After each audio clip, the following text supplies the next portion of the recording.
নুসাব্বিহুকা ওয়া নুকাদ্দিসু লাকা। আরে তাসবিহের জন্য আপনার প্রশংসা করে আমরা তো যথেষ্ট। এটা কি আমরা প্রশংসা করি? এটা জায়গা হয়ে শিখে গেল বানানো জায়গা বানানো। তো আমরা ফেরেশতারা আপনার তাসবিহের জন্য আপনার পবিত্রতার জন্য ইবাদতের জন্য আমরা যথেষ্ট। আমরা শিখে বল ইন্নী আ'লামু মা লা তা'লামুন। তোমরা ইবাদত করো, সেটা শুধু কাটাকাটি হারাহারি করবে, বিষয়টা এটা না। ইন্নী আ'লামু মা লা তা'লামুন, আমি জানি তোমরা তা। এখান থেকে বিষয়টা খেয়াল করেন।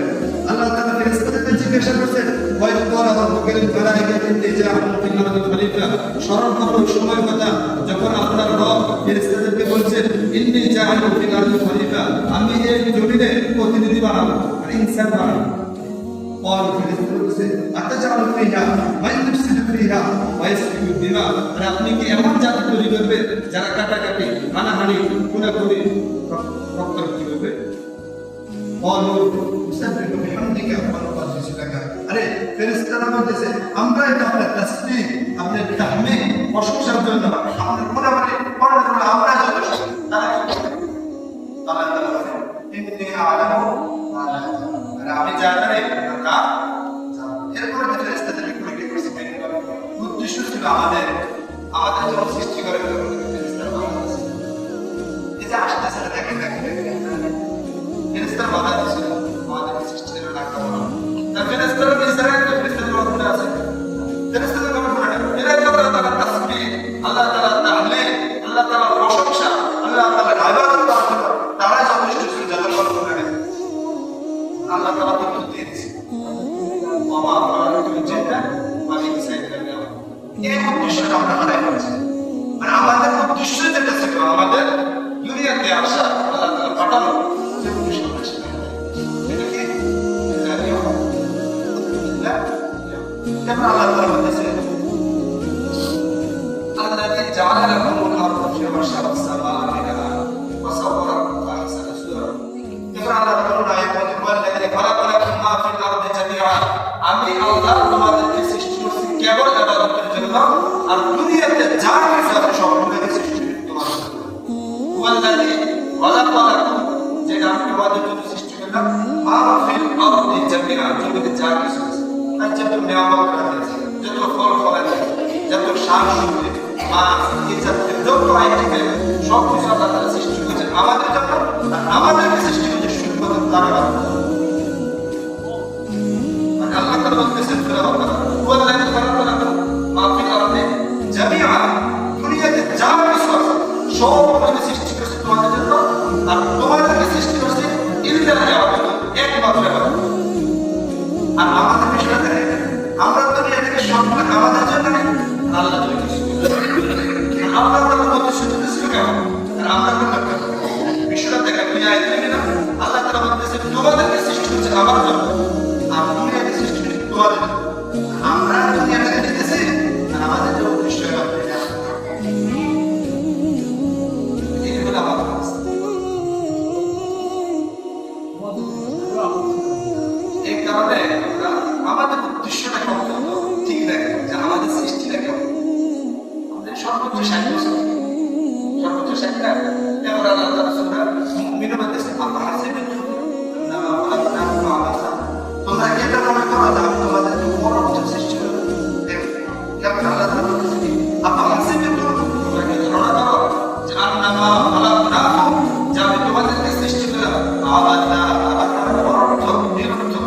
যে বাচ্চারা কাজ করে না, সকাল থেকে ঘর বানায়, কাঁদা কাটারি, সন্ধ্যাবেলা লাগতে পারে, এই তোমাদেরকে এরকম পরোক্ষ সৃষ্টি করলাম।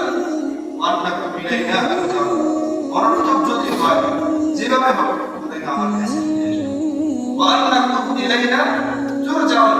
আচ্ছা, যদি আল্লাহ তাআলা সৃষ্টি করে আমার আল্লাহর কাছে ফিরে যায় তাহলে বুঝা গেছে কি অর্থ, যদি আল্লাহর কাছে ফিরে যেতে হবে তাহলে এটা অর্থ সৃষ্টি না।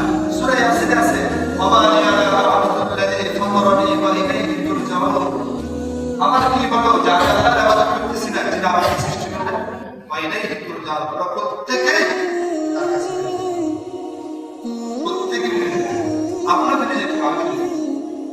এই কারণে অন্তত আল্লাহ তাআলা আমাদেরকে সৃষ্টি করার যে মাত্র উদ্দেশ্য কি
অথবা তোমার জিন্দেগি কাছে তুমি দীর্ঘ সফর গেছো, রাতে তোমার কোনো রকম চাউনিটা রেখে মাথাটা রেখে সকালে আমার সমস্যা তোমার জিন্দেগি পেতে যাবে।